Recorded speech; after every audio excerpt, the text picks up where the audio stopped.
تعالى وبركاته.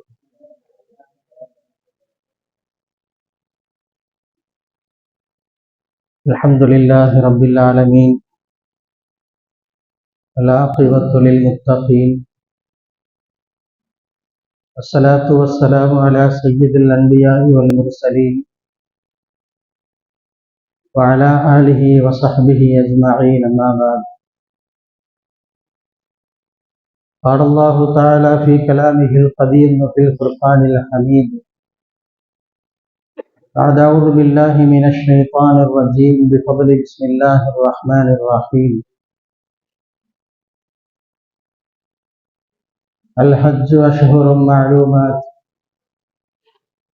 فمن فرض فيهن الحج فلا رفث ولا فسوق ولا جدال في الحج، وما تفعلوا من خير يعلمه الله، وتزودوا فإن خير الزاد التقوى، واتقون يا أولي الألباب. صدق الله مولانا العلي العظيم. وقد ورد الخبر عن سيد البشر صلى الله عليه وسلم: تابعوا بين الحج والعمرة، فإنهما ينفيان الفقر والذنوب،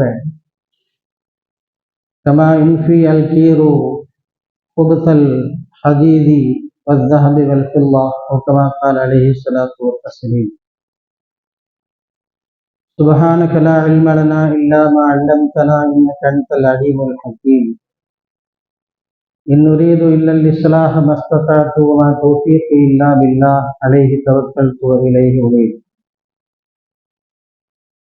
புகழ் அனைத்தும் அல்லாஹ் ஜல்ல ஷானஹு வ தஆலா ஒருவனுக்கு உரித்தாகுக. கல்வில் நிறைந்த கண்மணி நாயகம் முஹம்மது ரசூலுல்லாஹ் ஸல்லல்லாஹு அலைஹி வஸல்லம் அன்னவர்கள் மீதும், அன்னாரின் சத்திய வழியை தவறாது கடைபிடித்து வந்த சஹாபா செம்மல்கள், தாபியீன்கள், தபவு தாபியீன்கள், நல்லோர்கள், நாதாக்கள், சுஹதாக்கள், குழுமிருக்கிற நம் அனைவர்கள் மீதும் அல்லாஹுவின் அன்பும் அருளும் என்றென்றும் குறைவின்றி நிறைவாக உண்டாவதாக. ஆமீன். கண்ணியமிக்க முஃமினீன்களே, அல்லாஹுவின் நல்லடியார்களே, அல்லாஹுவின் அளப்பெரும் கிருபையினால் நாட்டின் பல பாகங்களிலிருந்து புனித ஹஜ் பயணத்தை மேற்கொண்டிருக்கக்கூடிய ஹஜ் பயணிகள் ஆங்காங்கே தங்களுடைய பயணத்தை தொடங்கியிருக்கிறார்கள். மேலும் சிலர்கள் தொடங்க இருக்கிறார்கள். பலர்களுக்கு ஹஜ்ஜின் தேட்டத்தை கொண்டு முடிவு செய்தவர்களுக்கு இவ்வாண்டு அந்த பாக்கியம் அவர்களுக்கு கிடைக்காமலும் போயிருக்கிறது. ஆண்டுதோறும் இது போன்ற சிரமங்களை நாம் சந்தித்து வருகிறோம். ஆனாலும் தொடர்ந்து பல்வேறு முயற்சிகளை செய்து இந்தியாவிலிருந்து செல்லக்கூடிய ஹஜ் பயணிகளுக்கு தேவையான அத்துணை ஏற்பாடுகளையும் கட்டமைப்புகளையும் நமது அரசாங்கம் அது முழு மூச்சோடு துணை நின்று செய்து வருவதை நாம் பார்க்க முடிகிறது. கடந்த 2024 1,36,000 இடங்களை ஹஜ் பயணிகளுக்கு மத்திய அரசு ஒதுக்கியிருந்தது. இவ்வாண்டு அதைவிட கொஞ்சம் கூடுதலாக 1,75,000 இடங்களை ஒதுக்கி அதற்கான அனுமதிகளை நமக்கு பெற்று தந்திருக்கிறது. அல்ஹம்துலில்லாஹ். துரதிர்ஷ்டவசமாக தனியார் நிறுவனங்களிலே பணம் செலுத்தியவர்களுக்கு அந்த சவுதி அரேபிய அரசாங்கம் அவர்கள் விதித்த அந்த காலக்கெடுவுக்குள் ஒரு சில ஒப்பந்தங்களை நிறைவேற்ற தவறியதன் காரணத்தினால் கிட்டத்தட்ட 50,000 ஹஜ் பயணிகளுடைய பயணத்தை ரத்து செய்திருந்தது. அதன் அடிப்படையிலே பல்வேறு மாநில முதல்வர்களுடைய கோரிக்கைகளை தொடர்ந்து சவுதி அரசாங்கம் அதை ஏற்றுக்கொண்டு செவி சாய்த்து மறுபடியும் அந்த ஹஜ் இணையதளத்தை திறந்து வைத்திருக்கிறது. அதற்கான ஒப்பந்தங்களை சீக்கிரம் நிறைவேற்றுமாறு பணித்திருக்கிறது. அதிலே கிட்டத்தட்ட ஒரு 10,000 ஹாஜிகளுக்கு அந்த வாய்ப்புகள் கிடைத்திருப்பதாக தகவல்களை நாம் பார்க்கிறோம். அல்ஹம்துலில்லாஹ். பயணம் மேற்கொண்டிருக்கக்கூடிய ஹஜ் பயணிகளின் பயணங்களை அல்லாஹ் லேசாக்குவானாக. அவர்களுடைய ஹஜ்ஜை ஒப்புக்கொள்ளப்பட்ட மபரூரான ஹஜ்ஜாக, மக்பூலான ஹஜ்ஜாக அல்லாஹ் அந்த ஹஜ்ஜை ஆக்கி அருள் புரிவானாக. இதுபோன்ற ஹஜ்ஜின் பயணத்தின் தேட்டத்தோடு நீயத்தோடு யாரெல்லாம் நாம் வீட்டிருக்கிறோமோ நம்மளுடைய எல்லோருக்கும் அதுபோன்ற உயரிய நற்பாக்கியத்தை எல்லாம் நம் எல்லோருக்கும் தந்தருள் புரிவானாக. இன்று நாம் ஹஜ் பயணிகளுக்கு நாம் துஆ செய்து கொண்டிருக்கிறோம். ஹாஜிகளை சந்திக்கிற போது நமக்காக வேண்டி துஆ செய்யுமாறும் நாம் அவர்களை படித்துக் கொண்டிருக்கிறோம். காரணம், நாயகம் ஸல்லல்லாஹு அலைஹி வஸல்லம் காட்டி தந்த அற்புதமான சுன்னத்துகளிலே ஹஜ் உம்ரா போன்ற பயணங்களை மேற்கொள்ளக்கூடியவர்களை சந்தித்து அவர்களிடத்தில் நீங்கள் துஆ செய்யுமாறு நீங்கள் வேண்டிக் கொள்ளுங்கள் என்று பெருமானார் ஸல்லல்லாஹு அலைஹி வஸல்லம் படித்திருக்கிறார்கள். காரணம், பாக்கியம் நிறைந்த இடத்திற்கு அவர்கள் செல்கிறார்கள், ஒரு புனிதம் நிறைந்த பயணத்தை மேற்கொண்டிருக்கிறார்கள். அவர்கள் எடுத்து வைக்கக்கூடிய ஒவ்வொரு அடிகளுக்கும் நன்மைகள் பதிவு செய்யப்படுகிறது, பாவங்கள் மன்னிக்கப்படுகிறது, தரஜாக்கள் உயர்த்தப்படுகிறது. இப்படிப்பட்ட புனித பயணத்தை மேற்கொண்டிருக்கக்கூடிய பயணிகளிடத்திலே உங்கள் பல்வேறு கோரிக்கைகளை நீங்கள் முன்வையுங்கள். துஆக்கள் அங்கீகரிக்கப்படக்கூடிய பல்வேறு இடங்களுக்கு அவர்கள் செல்ல இருக்கிறார்கள். அங்கெல்லாம் கோரிக்கைகள் ஏற்றுக்கொள்ளப்படுவதாக ஹதீசுகளிலே நமக்கு வாக்குறுதிகள் தரப்பட்டிருக்கிறது என்பதை நாம் பணிவோடு ஞாபகப்படுத்திக் கொள்கிறோம். சகிக்குரிய பெருமக்களே, ஆண்டுதோறும் எவ்வளவுதான் அவர்களுக்கு சிரமங்கள் இருந்தாலும் சிரமத்தை குறைப்பதற்கான முயற்சிகளை எடுத்து வருகிறார்கள். ஆரம்ப காலகட்டத்தில் நபிமார்களுடைய ஹஜ் பயணங்கள் எப்படி இருந்தது? கானல் அன்பியா யஹுஜ்ஜூன முஷாத்தன் வஹுஃபாத்தன் என்று நாம் பார்க்கிறோம். நபிமார்கள், சங்கிக்குரிய இறை தூதர்கள் எல்லாம் ஹஜ் பயணம் அவர்கள் காலிலே செருப்பு இல்லாமல் மேற்கொண்டிருக்கிறார்கள். வாகன வசதிகள் இல்லாமல் பல்வேறு தூரங்களிலிருந்து நடந்து அந்த பயணத்தை மேற்கொண்டிருக்கிறார்கள். ஆனால் இப்போது பல்வேறு வசதிகள், வாகன வசதிகள், தங்குமிட வசதிகள், போக்குவரத்து வசதிகள், உணவு வசதிகள் எல்லாமும் நமக்கு இருந்தாலும் கூட பயணம் என்று சொன்னாலே ஒரு சில சிரமங்களும் கஷ்டங்களும் இருக்கத்தான் செய்யும். அந்த சிரமங்களை நாம் பொறுமையோடு நாம் அதை ஏற்றுக்கொள்ள வேண்டும், சகிப்பு தன்மைகளை நாம் கடைபிடித்துக் கொள்ள வேண்டும் என்பதாகவெல்லாம் நாம் அவர்களுக்கு உபதேசமாக செய்து கொள்கிறோம். குர்ஆனில் அல்லாஹ் இந்த துஆக்களை எல்லாம் திரும்ப திரும்ப கேட்க சொல்லுகிறான். அதிலும் குறிப்பாக இது போன்ற புனித பயணத்தின் போது ரப்பனா அஃப்ரிக் அலைனா ஸபரன், இறைவா எங்களுக்கு பொறுமையை நீ வழங்குவாயாக, வஸப்பித் அக்தாமனா, எங்களுடைய பாதங்களை நீ தரிபடுத்தி வைப்பாயாக என்ற துஆக்களை கேட்குமாறு அல்லாஹ் குர்ஆனிலே பணிக்கிறான். அதுபோன்ற சிரமங்கள் நிறைய ஏற்படுவதற்கான வாய்ப்புகள் இருக்கிறது. நாம் அல்லாஹ்விடத்திலே பொறுமைகளை நாம் கேட்க வேண்டும், சகிப்பு தன்மைகளை நாம் கேட்க வேண்டும். நாயகம் ஸல்லல்லாஹு அலைஹி வஸல்லம் இது போன்ற பயணத்தின் போது தங்களுடைய தோழர்களை எப்படித்தான் பணித்திருக்கிறார்கள். எந்த சந்தர்ப்பத்திலும் எந்த சூழ்நிலைகளிலையும் யாரோடும் எதற்காகவும் நீங்கள் கடுகெடுத்துக் கொள்ளக்கூடாது, தவறான வார்த்தைகளை பேசிவிடக் கூடாது, பிறருக்கு இடையூறு தரக்கூடிய வகைகளை நீங்கள் நடந்து கொள்ளக்கூடாது என்பதை நாயகம் ஸல்லல்லாஹு அலைஹி வஸல்லம் ஞாபகம் படுத்தியிருக்கிறார். ஃபமன் ஃபரத ஃபீஹின்னல் ஹஜ்ஜ ஃபலா ரஃபஸ வலா ஃபுசூக வலா ஜிதால ஃபில் ஹஜ். அல்லாஹ்வும் அதைத்தான் சொல்லுகிறான். ஹஜ் பயணத்தில் நீங்கள் புனித இஹ்ராம் கட்டி அந்த பயணத்தை நீங்கள் தொடங்கிவிட்டால் ஃபலா ரஃபஸ வலா ஃபுசூக, உங்களுடைய இல்லறங்களிலே நீங்கள் ஈடுபட வேண்டாம், இல்லறத்தை தூண்டக்கூடிய அந்த பேச்சுக்களிலும் நீங்கள் ஈடுபட வேண்டாம், வலா ஜிதால, அதுபோன்ற தர்க்கங்கள் ஒருவருக்கொருவர் சண்டை சச்சரவுகளிலே நீங்கள் ஈடுபட வேண்டாம் என்றெல்லாம் அல்லாஹ் குர்ஆனிலே பணித்திருக்கிறான். சங்கிக்குரிய பெருமக்களே, இதை அதிகம் மற்ற பயணங்களில் நாம் கடைபிடிக்கிறோமோ இல்லையோ, ஹஜ் பயணத்தில் நாம் அதிகம் அதை மேற்கொள்ள வேண்டும். அருமையான பெருமக்களே, நாம் நியத்து வைத்துக் கொள்கிறோம். இது போன்ற உயர் பயணங்கள், ஆத்மீக பயணங்கள், ஒரு ஆன்மீக சிந்தனைகளை பயிற்சிகளை தரக்கூடிய இந்த பயணங்களை நமது வாழ்க்கையிலே ஒரு முறையாவது கட்டாயம் நாம் இதை நிறைவேற்ற வேண்டும் என்கிற அந்த உறுதிகளை நாம் ஆண்டுதோறும் நாம் எடுத்துக்கொண்டே இருக்க வேண்டும். சங்கைக்குரிய பெருமக்களே, ஹஜ்ரத் இப்ராஹிம் அலைஹிஸ்ஸலாத்து வஸ்ஸலாம் அவர்களுக்கு அல்லாஹ் உத்தரவிடுகிறான், வஅத்தின் ஃபின்னாஸி பில் ஹஜ், மக்களுக்கு நீங்கள் ஹஜ்ஜை கொண்டு பிரகடனம் செய்யுங்கள், அறிவிப்பு செய்யுங்கள் என்று இப்ராஹிம் அலைஹிஸ்ஸலாத்து வஸ்ஸலாம் அவர்களுக்கு அல்லாஹ் உத்தரவிடுகிறான். நீண்ட நெடிய தூரங்களில் இருந்தெல்லாம் இந்த காபாவின் ஆலயத்தை நோக்கி அவர்கள் வர வேண்டும். அதற்கு இப்ராஹிம் அலைஹிஸ்ஸலாம் கேட்பார்கள், சௌத்தி, என்னுடைய சப்தம், என்னுடைய அழைப்பு என்பது இந்த உலகத்தில் எப்படி அது போய் சேர முடியும் என்று கேட்கிற போது அல்லாஹ் சொல்லுவானாம், அழைக்கல் அதான் அலைனல் பலாக், நீங்கள் எத்தி வையும், நீங்கள் அறிவிப்பு செய்யுங்கள், அதை எத்தி வைக்கிற பொறுப்புகள் எங்களை சார்ந்தது என்று ரப்புல் ஆலமீன் சொல்கிறார். எனவே ஹஜ்ஜின் அழைப்பு அது அல்லாஹ்விடமிருந்து நேரடியாக நமக்கு கிடைக்கக்கூடிய ஒன்று. அல்லாஹ் நம்மளுடைய காதுகளிலே அதை எட்டி வைத்திருக்கிறான். நமது இதயங்களிலே அல்லாஹ் அந்த அறிவிப்புகளை, அந்த அழைப்பை அல்லாஹ் பதிய வைத்திருக்கிறான். இப்படி ஒரு அழைப்புகள் வருகிற போது உலகத்தில் இந்த பிரபஞ்சத்தில் இருக்கக்கூடிய அத்துணை படைப்புகளும் அந்த அழைப்புக்கு பதில் கொடுத்தார்கள் என்று ஹதீஸ்களிலே பார்க்கிறோம். குல்லுமன் கானமின் அஸ்னாபில் ஆபாஇ வரஹாமில் உம்மஹாத்தி, பெற்றோர்கள் தந்தைகளுடைய முதுகந்தண்டிலே இருந்த, தாய்மார்களுடைய கருவறைகளில் இருந்த அத்துணை படைப்புகளும் இந்த அழைப்புக்கு, அல்லாஹ்வினுடைய அழைப்புக்கு பதிலளித்தது என்பதை நாம் பார்க்கிறோம். யாரெல்லாம் ஹஜ் செய்ய வேண்டும், அந்த ஆலயத்தை நோக்கி வர வேண்டும் என்று அல்லாஹ் நாடி இருக்கிறானோ அத்துணை படைப்புகளும் லப்பைக் அல்லாஹும்ம லப்பைக் என்று அல்லாஹுக்கு பதிலளித்ததாக நாம் வரலாறுகளிலே நாம் பார்க்கிறோம். சங்கைக்குரிய பெருமக்களே, அந்த அழைப்பு நமக்கும் அல்லாஹ் கிடைத்ததனுடைய பட்டியல்களிலே சேர்த்தருள் புரிவானாக. அந்த அழைப்புக்கு பதில் கூறிய நன்மக்களின் கூட்டத்தில் அல்லாஹ் நம்மையும் சேர்த்தருள் புரிவானாக.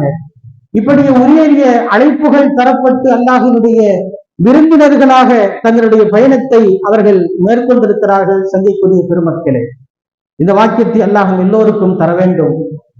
அருமையான பெருமக்களே, ஹஜ்ஜினுடைய நன்மைகளை, அதில் விவாதத்துகளை, அதில் இருக்கக்கூடிய வணக்க வழிபாடுகளை வேற எந்த விவாதத்திற்கும் ஈடு கொள்ள முடியாத, எந்த விவாதத்திலும் சொல்லப்படாத உயரிய நன்மைகளை நாயகம் ஸல்லல்லாஹு அலைஹி வஸல்லம் சஹாபா பெருமக்களுக்கு அறிவித்திருக்கிறார். இந்த ஹதீஸை நாம் கேட்டால் அந்த தேட்டம் நமக்கு இல்லாமல் இருக்க முடியாது. அந்த ஹஜ்ஜினுடைய நாட்டம் நமக்கு இல்லாமல் இருக்க முடியாது. அவ்வளவு சிறப்புகளையும் மனிதர்களை புனிதர்களாக மாற்றக்கூடிய ஒரு பாக்கியம் நிறைந்த உன்னதமான ஒரு கடமை என்பதை நாயகம் ஸல்லல்லாஹு அலைஹி வஸல்லம் நமக்கு போதித்திருக்கிறார்கள். ஹதீஸ்களிலே பார்க்கிறோம். ஹஜ்ரத் ரசூலுல்லாஹி ஸல்லல்லாஹு அலைஹி வஸல்லம் அவர்களை சந்திப்பதற்காக வேண்டி அன்சாரியில ஒரு தோழரும் சகீஃப் கூட்டத்தாரை கிளையாரை சார்ந்த ஒரு தோழரும் வருகிறார்கள். போட்டி போட்டுக் கொண்டு வருகிறார்கள். பெருமானார் ஸல்லல்லாஹு அலைஹி வஸல்லம் அவர்கள் வருகிற போதே அன்சாரி இடத்திலே சொல்லுவார்களாம், நீங்கள் எந்த நோக்கத்திற்காக வேண்டி வந்திருக்கிறீர்கள் என்பதை நான் உங்களுக்கு சொல்லட்டுமா? மார்க்க விஷயங்களில், மார்க்க சட்ட விஷயங்களில், நன்மைகள் விஷயங்களில், மறுமை விஷயங்களிலே ஆர்வத்தோடு கேட்டு தெரியக்கூடிய அன்சாரி பெருமக்கள், அவர்களுடைய ஆர்வங்களை நாயகம் ஸல்லல்லாஹு அலைஹி வஸல்லம் அவர்களே அதை உள்வாங்கிக் கொள்வார்கள். எந்த நோக்கத்திற்காக வேண்டி வருகிறார்கள், இந்த சந்தர்ப்பத்தில் அவர்களுடைய உள்ளங்களிலே என்ன கேள்விகள் இருக்கிறது என்பதையெல்லாம் புரிந்து கொண்டு அந்த அன்சாரி தோழரிடத்தில் கேட்கிறார்கள். நீங்கள் என்ன நோக்கத்திற்காக வேண்டி வந்திருக்கிறீர்கள் என்று எனக்கு தெரியும். அக்பிர்னா யா ரசூலல்லாஹ், அல்லாஹ்வின் தூதர் அவர்களே எங்களுக்கு அறிவியுங்கள். நாங்கள் கேட்பதற்கு முன்பாக எங்கள் உள்ள கிடக்கைகளில் இருக்கக்கூடிய தேட்டத்தை நீங்கள் அறிந்திருக்கிறீர்கள். நாங்கள் எந்த நோக்கத்திற்காக வந்திருக்கிறோம் என்று நீங்களே அறிவியுங்கள், அதற்கான விளக்கங்களை நீங்களே தாருங்கள். அன்சாரி தோழர் சொல்கிறார், நீங்கள் இடத்துல வந்திருக்கிறீர்கள் ஹஜ்ஜினுடைய நன்மைகளை பற்றி கேட்பதற்காக வேண்டி. மாலக்கபில் அஜர் இதா அம்மந்த அல் பைத்துல் அதீக், பைத்துல்லாஹுவை அல்லாஹ்வினுடைய ஆலயத்தை நாடிவிட்டால் நமக்கு என்ன கூலி என்று கேட்பதற்காக வந்திருக்கிறீர்கள். அதுபோல ரம்யுல் ஜிமார், ஷைத்தானுக்கு கல்லெறிகிற போது கிடைக்கக்கூடிய நன்மைகள் என்ன என்று கேட்பதற்கு வந்திருக்கிறீர்கள். பைத்துல்லாஹுவை தவாஃப் செய்கிற போது நமக்கு கிடைக்கக்கூடிய நன்மைகள் என்ன என்று கேட்டு வந்திருக்கிறீர்கள். முடிகளை இறக்குகிற போது நமக்கு கிடைக்கக்கூடிய நன்மைகள் என்ன என்று கேட்டு வந்திருக்கிறீர்கள். அரபாவிலே அந்த மைதானத்திலே தங்குகிற போது அந்த ஹாஜிகளுக்கு கிடைக்கக்கூடிய நன்மைகள் என்ன என்று கேட்டு வந்திருக்கிறீர்கள். பெருமானார் ஸல்லல்லாஹு அலைஹி வஸல்லம் அத்தனை விஷயங்களை முன்மொழிகிறார்கள். ஆம் யா ரசூலல்லாஹ், இது போன்ற விளக்கங்களை கேட்டு தெரிவதற்காக வேண்டித்தான் நாங்கள் வந்திருக்கிறோம், எங்களுக்கு அறிவியுங்கள். பெருமானார் ஸல்லல்லாஹு அலைஹி வஸல்லம் அதற்கான நன்மைகளை, அதற்கான சிறப்புகளை, சவாபுகளை ஒவ்வொன்றாக நாயகம் ஸல்லல்லாஹு அலைஹி வஸல்லம் அந்த தோழருக்கு அறிவிப்பதன் மூலமாக இந்த உம்மத்தினர்களுக்கு ஒரு புதிய ஒரு தேட்டத்தை, அதன் பக்கம் உண்டான ஒரு ஆர்வத்தை, ஒரு ஆசையை நமக்கு இந்த ஹதீஸ் வாயிலாக ஏற்படுத்துவதை பார்க்க முடிகிறது. சங்கிக்குரிய பெருமக்களை, நாயகம் ஸல்லல்லாஹு அலைஹி வஸல்லம் சொல்லுவார்கள், புனித இந்த ஹஜ் பயணத்தின் நோக்கத்தோடு நீங்கள் வீட்டை விட்டு அடியெடுத்து வைக்கக்கூடிய அடுத்த நொடியிலிருந்து உங்களுடைய ஒவ்வொரு எட்டுக்கும் ஒரு நன்மைகள் பதிவு செய்யப்படுகிறது. லா தர்ஃபா கதமன் இல்லா குத்திபத் லக ஹஸனத்துன், உங்களுக்கு ஒரு நன்மைகள் பதிவு செய்யப்படுகிறது, உங்களுடைய ஒரு பாவங்கள் மன்னிக்கப்படுகிறது, அழிக்கப்படுகிறது, உங்களுடைய ஒரு தரஜாக்கள் உயர்த்தப்படுகிறது. ரசூல் ஸல்லல்லாஹு அலைஹி வஸல்லம் சொல்கிறார்கள், உங்கள் பயணத்தின் தொடக்கத்திலிருந்து அல்லாஹ்வின் மூலமாக கிடைக்கக்கூடிய ஒரு உயரிய தவாபுகள் என்று நமக்கு சொல்லித் தருகிறார். சங்கைக்குரிய பெருமக்களே, பைத்துல்லாஹ்வை தவாபு செய்கிறீர்கள், அல்லாஹ்வினுடைய ஆலயத்தை தவாபு செய்து முடித்துவிட்டு நீங்கள் அந்த தவாஃபினுடைய 2 ரக்காத்துகளை நிறைவு செய்து விட்டால் உங்களுக்கு கிடைக்கக்கூடிய நன்மைகள் என்னவென்று தெரியுமா? பனு இஸ்மாயில் கோத்திரத்தாய் சார்ந்த 70 அடிமைகளை நீங்கள் உரிமையிட்டதனுடைய நன்மைகள் உங்களுக்கு கிடைக்கும். விலை உயர்ந்த அடிமைகளாக இருந்த காலகட்டத்திலே அந்த சவாபுகள் இப்போது அதனுடைய பழக்கங்கள் ஆதத்துகள் இல்லாவிட்டாலும் கூட அந்த சவாபுகள், அந்த நன்மைகள் உங்களுக்கு கிடைக்கும். ரசூல் ஸல்லல்லாஹு அலைஹி வஸல்லம் அவர்கள் சொல்லுவார்கள்.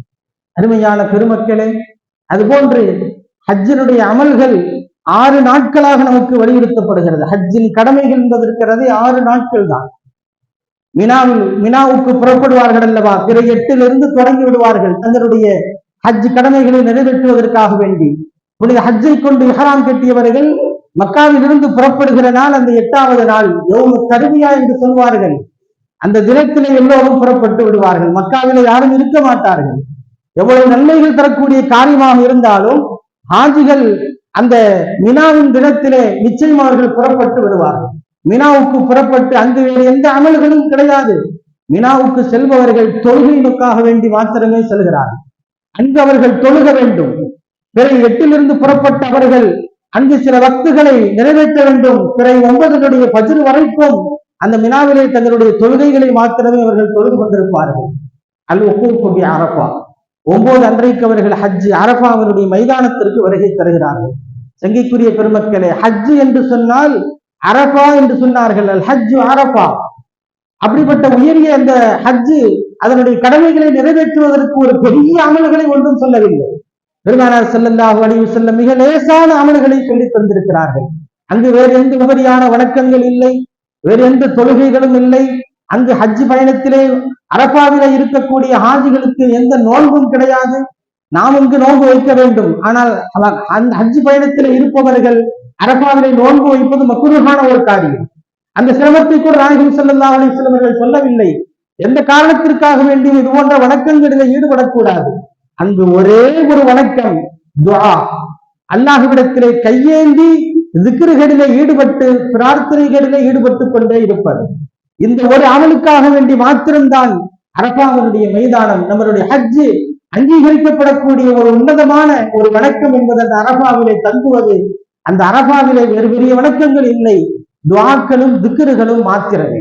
அதனாலேயே அவர்கள் அங்கு சென்றதும் அசர் தொழுகையை நுஹர் தொழுகையோடு சேர்த்து ஜம்மு தக்தீம் செய்து கொண்டு அசர் தொழுகை கூட இடையூறாக அமைந்து விடக்கூடாது. நம்மளுடைய துஆக்களுக்கும் பிரார்த்தனைகளுக்கும் திக்ருகளுக்கும் தொழுகை கூட ஒரு இடையூறாக வந்துவிடக்கூடாது என்கிற காரணத்தினால் அசர் தொழுகையும் நுஹரோடு சேர்த்து தொழுதுவிட்டு அவர்கள் துஆக்களில் ஈடுபட வேண்டியது. சங்கைக்குரிய பெருமக்களே, பெருமானார் ஸல்லல்லாஹு அலைஹி வஸல்லம் அந்த நேரங்களில் மைதானத்திலே நீண்ட நெடிய நேரங்கள் துஆவிலே ஈடுபட்டுக் கொண்டே இருந்தார்கள், திக்ருகளிலே ஈடுபட்டுக் கொண்டே இருந்தார்கள். ஜபலுர் ரஹ்மத் என்று சொல்லக்கூடிய அந்த மலையடிவாரத்திலே நாயகம் ஸல்லல்லாஹு அலைஹி வஸல்லம் இருந்து கொண்டு அல்லாஹ்விடத்திலே நீண்ட நெடிய நேரம் அந்த துஆக்களிலும் திக்ருகளிலும் ஈடுபட்டுக் கொண்டே இருந்தார்கள். தோழர்களுக்கு அறிவிப்பார்கள், யாரெல்லாம் எங்கெங்கு நீங்கள் இருக்கிறீர்களோ அங்கேயே அமர்ந்து கொள்ளுங்கள். அரஃபாவுடைய மைதானம், நான் இருக்கிற இடத்திற்கு யாரும் முண்டி அடித்துக் கொண்டு வர வேண்டாம். எனவே ஜபலுர் ரஹ்மத்திலே இடம் பிடிப்பதற்காக வேண்டிய அந்த சிரத்தை நீங்கள் எடுத்துக்கொள்ள வேண்டியதில்லை. நீங்கள் எங்கு அமர்ந்தாலும் அதனுடைய நன்மைகள் சவாபுகள் உங்களுக்கு இருக்கிறது. பெருமானார் ஸல்லல்லாஹு அலைஹி வஸல்லம் அந்த அரஃபாவிலே நிறைய துஆக்களை கேட்டிருக்கிறார்கள். சங்கைக்குரிய பெருமக்களே, குறிப்பாக ஒரு துஆவை அல்லாஹ்விடத்திலே கேட்கிறார்கள். யா அல்லாஹ், அநியாயம் செய்தவர்கள் இந்த உலகத்திலே யாரெல்லாம் முன்முகள் செய்திருக்கிறார்களோ அவர்களை நீ மன்னித்து விடு என்று கேட்டார்கள். அதுபோன்று யாரெல்லாம் அநியாயம் செய்யப்பட்டிருக்கிறார்களோ இந்த அநியாயத்தின் பாதிப்புக்கு உள்ளாக இருக்கிறார்களோ இறைவா அவர்களுக்கு நீ சுவனத்தை வழங்கிவிடு என்ற துஆவை கேட்டிருக்கிறார்.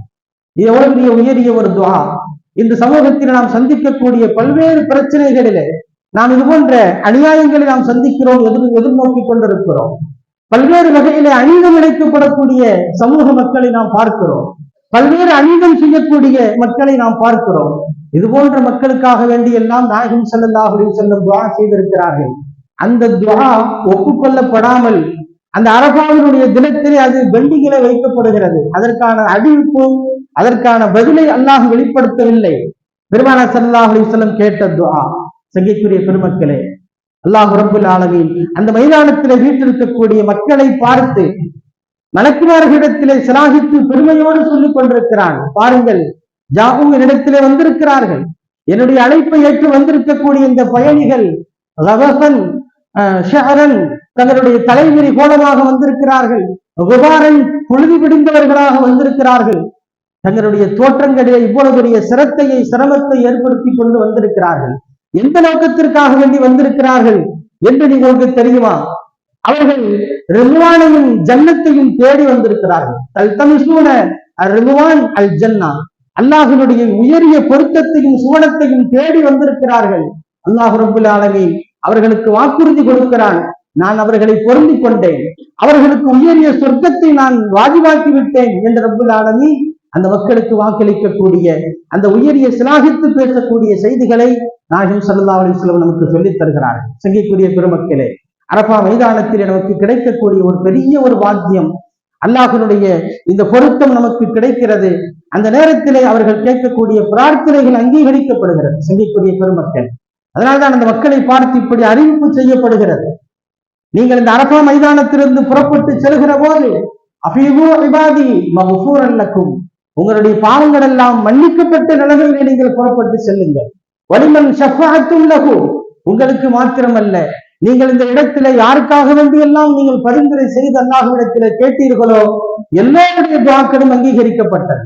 எனவே எல்லோருக்கும் இந்த சவாபுகள், இந்த நன்மைகள் கிடைக்கிறது என்கிற ஒரு சுப செய்தியும் இந்த வரலாறுகளிலே நாம் பார்க்கிறோம். அதனால்தான் ஹாஜிகளை நாம் பார்க்கிற போது அவர்கள் கேட்கக்கூடிய அத்துணை துஆக்களிலும் இறைவா எங்களையும் கூட்டாக்கி வை என்று நாம் கேட்கிறோம். ஷாரிப்பு, எங்களையும் நீங்கள் அவர்களோடு இணைத்து வைத்துக் கொள். அவர்கள் கேட்கக்கூடிய அத்துணை துஆக்கள் பிரார்த்தனைகளின் விரைவா எங்களை நீ சேர்த்து வைத்துக் கொள் என்ற இடத்தில் நாம் கேட்கிறோம். ஆஜிகளிடத்திலும் நாம் சொல்லுகிறோம். நாம் சொல்லக்கூடிய நம்மளுடைய கோரிக்கைகள் அந்த இடத்தில் அங்கீகரிக்கப்படுவதாக நாம் பார்க்க முடியும். அருமையான பெருமக்களே, அந்த அமல்களை முடித்துக் கொண்டு முஸ்தலிஃபாவுக்கு ஹாஜிகள் புறப்படுவார்கள். முஸ்தலிஃபாவிலே அங்கு வேறு எந்த பெரிய அமல்களும் இல்லை. அங்கும் நீண்ட நெடிய நேரம் ரசூல் ஸல்லல்லாஹு அலைஹி வஸல்லம் துஆக்களில் தான் ஈடுபட்டுக் கொண்டிருந்தார்கள்.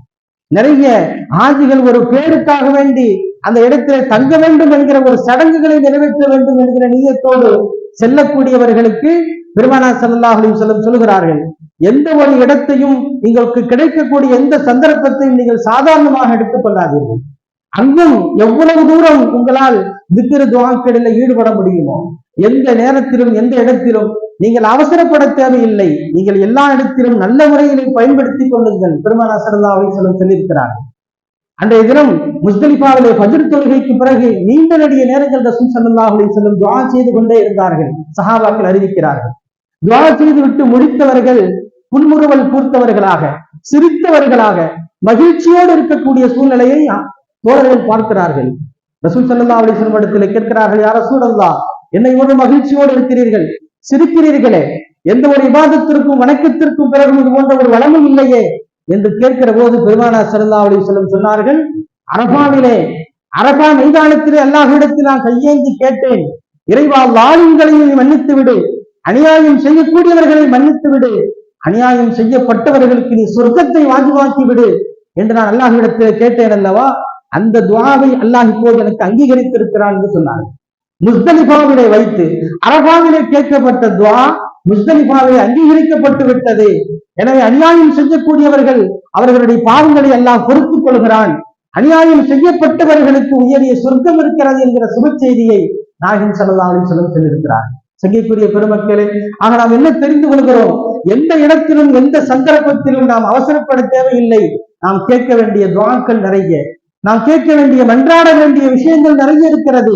இந்த சமூக குடும்பத்திற்காக, நம்மளுடைய உறவுகளுக்காக, நம்மளுடைய ஊர் மக்களுக்காக, இஸ்லாமிய மக்களின் வளர்ச்சிக்காக, இந்த இஸ்லாத்தின் பாதுகாப்பிற்காக, மஸ்ஜிதிற்காக, பள்ளிவாசலுக்காக, எதிர்காலங்களுடைய சந்ததிகளின் வளமைக்காக வேண்டி இந்த உலகத்தில் எங்கெல்லாம் இஸ்லாமியர்கள் முஸ்லிம்கள் பாதிக்கப்படுகிறார்களோ, அவருக்கு உண்டாக்கப்படுகிறார்களோ, அத்தனை முஸ்லிம்களுக்கும் கேட்க வேண்டிய பிரார்த்தனைகள் நிறைய இருக்கிறது. ஆக எந்த சந்தர்ப்பத்திலும் எந்த இடத்தையும் நீங்கள் தவறவிட்டு விடாதீர்கள். பெருமானார் ஸல்லல்லாஹு அலைஹி வஸல்லம் அதை எனக்கு போதனையாக செய்கிறார்கள். சங்கிக்குரிய பெருமக்களே, ஷைத்தானுக்கு கல்லெறிவதற்காக வேண்டி அங்கிருந்து புறப்படுவார்கள்.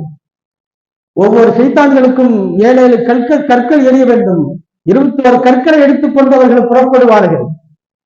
எவ்வளவு நன்மைகள் இருக்கிறது இதிலே.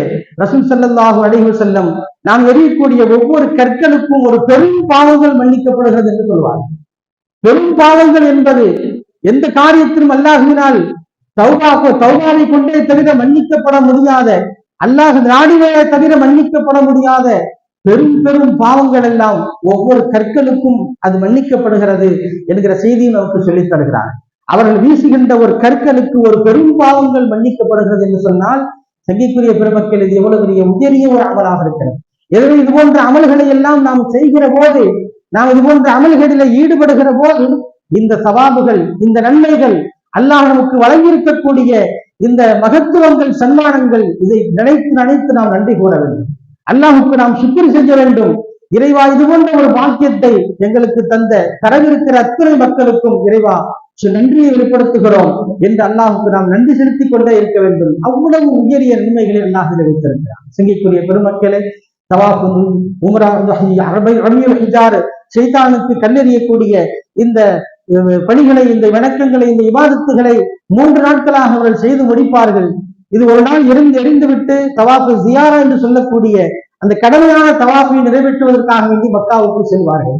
அவர்கள் நிறைவேற்றக்கூடிய கடைசி தவாஃப். அந்த தவாஃபிலே அவர்கள் இருக்கிற போது அவர்களுக்கு வழங்கப்படுகிற சுப செய்தி பாருங்கள். எல்லா பாவங்களும் மன்னிக்கப்பட்டவர்களாக, பரிசுத்தமான முஃமின்களாக அந்த இடத்திற்கு அவர்கள் வருகிறார்கள். அந்த தவாஃபை அவர்கள் செய்து முடிக்கிற போது மன்னிப்பதற்கென்று எந்த பாவங்களும் இருக்காது. லா தம்பலக், உங்களுக்கு எந்த பாவங்களும் இல்லை, எந்த குற்றமும் இல்லை. இதற்கு முன்னால் நீங்கள் செய்த அத்தனை இபாதத்துகளிலும் உங்களுடைய பாவங்கள் முழுக்க மன்னிக்கப்பட்டது. நீங்கள் உம்முக்க என்று ரசூல் ஸல்லல்லாஹு அலைஹி வஸல்லம் சொல்லுவார்கள், உங்களுடைய தாய் உங்களுடைய பெற்றெடுத்த நாளிலே நீங்கள் எப்படி பரிசுத்தமாக இருந்தீர்களோ அது போன்ற ஒரு முஃமின்களாக நீங்கள் இருக்கிறீர்கள். எல்லா பாவங்களும் மன்னிக்கப்பட்டவர்களாக நீங்கள் இந்த இடத்திலிருந்து நீங்கள் புறப்பட்டு செல்கிறீர்கள் என்கிற செய்திகளை ரசூல் ஸல்லல்லாஹு அலைஹி வஸல்லம் சொல்லித் தந்திருக்கிறார்கள். சங்கிக்குரிய பெருமக்களே, அன்றைய சந்தர்ப்பத்தில் அந்த இடத்திலே மலக்குமார்கள் ஒவ்வொரு ஹாஜிகளுடைய தோளிலும் கை வைத்து சொல்வார்களாம். ஒவ்வொரு ஹாஜிகளுடைய தோள்களிலும் ஒரு மலக்கினுடைய கரம் இருக்கும். இனி வரும் காலத்தில் நீ பார்த்து நீ நடந்து கொள், உங்களுடைய பாவங்கள் முழுக்க மன்னிக்கப்பட்டு விட்டது. பக்கத்து உயிரிழக்கு மாத்தம், இதுவரைக்கும் நீங்கள் செய்த அத்துணை பாவங்களும் மன்னிக்கப்பட்டு விட்டது. இனிமேல் வரும் காலத்திலே நீங்கள் அதை பாதுகாத்துக் கொள்ளுங்கள். மறுபடியும் இது போன்ற குற்ற செயல்கள் உங்கள் வாழ்க்கையில வந்துவிட வேண்டாம். எந்த வகையிலும் உங்களுடைய வாழ்க்கையிலே மறுபடியும் அல்லாஹ்விடத்திலே தௌபா செய்யக்கூடிய அளவுக்கு உண்டான ஒரு பெரும் காரியங்களிலே நீங்கள் ஈடுபட்டு விட வேண்டாம். நீங்கள் இனிமேல் சந்திக்கக்கூடிய உங்களுடைய எதிர்காலத்தை நீங்கள் கவனத்தோடு நீங்கள் நகர்த்துங்கள் என்கிற செய்திகளையும் மலக்குமார்கள் சொல்லுகிறார்களாம். ரசூல் ஸல்லல்லாஹு அலைஹி வஸல்லம் சொல்லித் தருகிறார். சங்கிக்குரிய பெருமக்களே, அதாவது ஹஜ்ஜை முடித்து விட்டு வந்த ஹாஜிமார்கள் ஹஜ்ஜுக்கு முன்னால் அவர்களிடத்தில் இருந்த வாழ்க்கை முறைகள் வேறு, ஹஜ்ஜிற்கு பிறகு அவர்களுடைய வாழ்க்கை முறைகள் முழுக்க அது அல்லாஹுக்கு பொருந்திக் கொள்ளப்பட்ட ஒரு நிலையில் அமைந்திருக்க வேண்டும். அல்லாஹினுடைய திருப்தி கொள்ளப்பட்ட ஒரு நிலையில் அமைந்திருக்க வேண்டும். காரணம், நாம் செய்யக்கூடிய ஒவ்வொரு செயல்களையும் சமூகம் ஹஜ்ஜுக்கு முன்னால் ஒரு பார்வை பார்த்தது. நம்மை ஒரு பெயர் சொல்லி அழைத்த சமூகம் ஹஜ்ஜிற்கு பிறகு ஹஜ்ஜு செய்துவிட்ட வந்த ஹாஜி இந்த காரியத்தை செய்கிறார் என்று சொல்வார்கள். ஒரு இத்தனை ஹஜ்ஜு செய்திருக்கிறார், இத்தனை ஹஜ்ஜு செய்ததற்கு பிறகு இவர் இது போன்ற காரியத்தில் ஈடுபடுகிறார் என்று சொல்லக்கூடிய ஒரு நிலைகள் நமக்கு வந்துவிடக்கூடாது. செய்யக்கூடிய பெருமக்களே, ஹஜ்ஜுக்கு பிறகு நம்மளுடைய வாழ்க்கைகள் ஒரு பேணுதலான ஒரு வாழ்க்கையாக அமைந்திருக்க வேண்டும் என்பதை நாயகம் ஸல்லல்லாஹு அலைஹி வஸல்லம் அவர்கள் போதித்திருக்கிறார்கள். அல்லாஹ் கொண்ட உயரிய நசீபை ஹஜ்ஜு பயணிகளுக்கு தர வேண்டும். இந்த ஹஜ்ஜு பயணம் என்பது இருக்கிறது ஒரு உன்னதமான ஒரு பயணம், நல்லோர்களை நினைவு கூறக்கூடிய ஒரு பயணம். ஒவ்வொரு இடங்களிலும் நல்லோர்களை நினைவு கூற வேண்டும். ரசூல் ஸல்லல்லாஹு அலைஹி வஸல்லம் தங்களுடைய ஹஜ் பயணத்தின் போது சஹாபாக்களுக்கு அறிவிப்பு செய்துவிட்டு ஹஜ் பயணத்தை மேற்கொண்டு புறப்படுகிற போது வழியிலே ஒவ்வொரு பகுதிகளையும் கடந்து போகிற போது சஹாபாக்க தோழர்களுக்கு உணர்த்தி கொண்டே இருப்பார்கள். இது எந்த இடம் தெரியுமா? இது வாதில் அக்கீக் என்று சொல்லக்கூடிய இடத்தை கடக்கிற போது சொல்லுவார்கள், இந்த இடத்திலேதான் ஹஜ்ரத் மூசா அலைஹிஸ்ஸலாத்து வஸ்ஸலாம் அல்லாஹ்விடத்திலே அவர்களுடைய ஹஜ்ஜின் அழைப்பை இப்படி ஏற்றார்கள் என்று சொல்வார்கள். ஹஜ்ரத் யூனுஸ் இப்னு மத்தா அலைஹிஸ்ஸலாம், யூனுஸ் அலைஹிஸ்ஸலாத்து வஸ்ஸலாம் அவர்கள் அந்த வாதி ஹரிஷா என்று சொல்லக்கூடிய அந்த இடத்திலே அவர்கள் அல்லாஹ்வுடைய அழைப்புக்கு எப்படி பதில் கொடுத்தார்கள்? லப்பைக் ஃபர்ராஜல் கர்பி லப்பைக் என்று சொன்னார்களாம். கஷ்டங்களை நீக்கிய, துன்பங்களை நீக்கிய ரப்பே, உன்னுடைய அழைப்புக்கு நான் பதில் தந்து விட்டேன் என்று சொல்வார்கள். இப்படி நல்லவர்கள் நபிமார்களுடைய துஆக்கள், அவர்களுடைய அழைப்புக்கள், அவர்களுடைய துஆக்களை எல்லாம் ஞாபகப்படுத்திக் கொண்டே ரசூல் ஸல்லல்லாஹு அலைஹி வஸல்லம் அவர்கள் சொல்வார்கள். எனவே மேற்கொள்ளுகிற பயணம் என்பது இருக்கிறது ஒரு உணர்வு பூர்வமான ஒரு பயணம், அல்லாஹ்வுடைய அச்சத்தோடு கூடிய ஒரு பயணம். நீங்கள் எடுத்துச் செல்லக்கூடிய உங்களுடைய கட்டி சாதனங்களில் இரையச்சம் என்பது இருக்கிறதே, அதுதான் மிகச் சிறந்தது என்று ரப்பல் ஆலமீன் குர்ஆனிலே சொல்லித் தருகிறானே.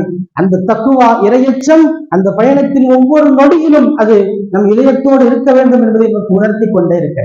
அருமையான பெருமக்களே, நம்மளுடைய அழைப்புகள் ஏற்றுக்கொள்ளப்பட வேண்டுமே என்கிற ஒரு கவலையும் நமக்கு இருக்க வேண்டும். அல்லாஹ்விடத்திலே கேட்டுக்கொண்டே இருக்கிறோம், அல்லாஹ் மறுத்துக்கொண்டா ஹஜ்ஜ பைத்திகல் ஹரம், உன்னுடைய வைத்துல்லாஹ்வை ஹஜ் செய்யக்கூடிய பாக்கியத்தை தருவாயாக என்று நாம் கேட்டுக்கொண்டே இருக்கிறோம். நம்மளுடைய துஆக்கள், நம்மளுடைய பிரார்த்தனைகள் அது புறம் தள்ளப்பட்டு விடுமோ என்கிற ஒரு வருத்தமும் கவலையும் நமக்கு இருக்க வேண்டும். வரலாறுகளிலே நாம் பார்க்கிறோம், ஹஜ்ரத் அலி இப்னு ஹுசைன் ரலியல்லாஹு அன்ஹு, ஹஜ்ரத் அலி ரலியல்லாஹு அன்ஹுவுடைய பேர குழந்தை, அவருடைய பேரும் அலி இப்னு ஹுசைன், ஹுசைன் ரலியல்லாஹு அன்ஹுவுடைய மகனார். அவருக்கு ஸைனுல் ஆபிதீன் என்று சொல்வார்களாம்.